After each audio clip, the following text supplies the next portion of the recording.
से बढ़कर तुम्हारे लिए अन्य कोई कार्य नहीं, अतः तुम संकोच करने की कोई आवश्यकता नहीं है।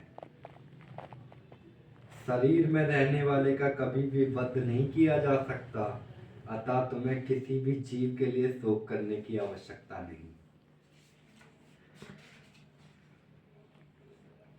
जिन्हें ऐसे युद्ध के अवसर अपने आप प्राप्त होते हैं, उनके लिए स्वर्ग लोक के द्वार खुल जाते हैं। किंतु यदि तुम युद्ध करने के स्वधर्म को संपन्न नहीं करते तो तुम्हें निश्चित रूप से अपने कर्तव्यों की उपेक्षा करने का पाप लगेगा और तुम योद्धा के रूप में भी अपना यश खो दोगे।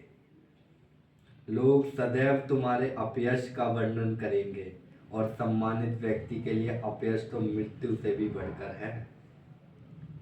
जिन जिन महान योद्धाओं ने तुम्हारे नाम तथा यश को सम्मान दिया है, वे सोचेंगे कि तुमने डर के मारे युद्ध भूमि छोड़ दी है और इस तरह वह तुम्हें तुच्छ मानेंगे।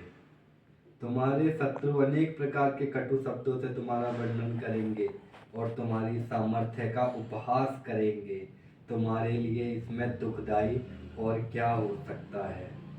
यदि तुम युद्ध में मारे जाओगे तो स्वर्ग प्राप्त करोगे, यदि तुम जीत जाओगे तो पृथ्वी के साम्राज्य का भोग करोगे।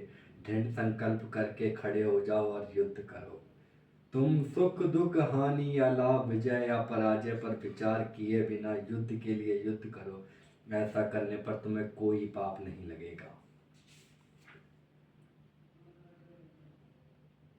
मैंने वैकल्पिक अध्ययन द्वारा इस ज्ञान का वर्णन किया है, अब निष्काम भाव से कर्म करना बता रहा हूँ, उसे सुनो। हे प्रतापपुत्र, तुम यदि ऐसे ज्ञान से कर्म करोगे तो तुम कर्मों के बंधन में अपने को मुक्त कर सकते हो।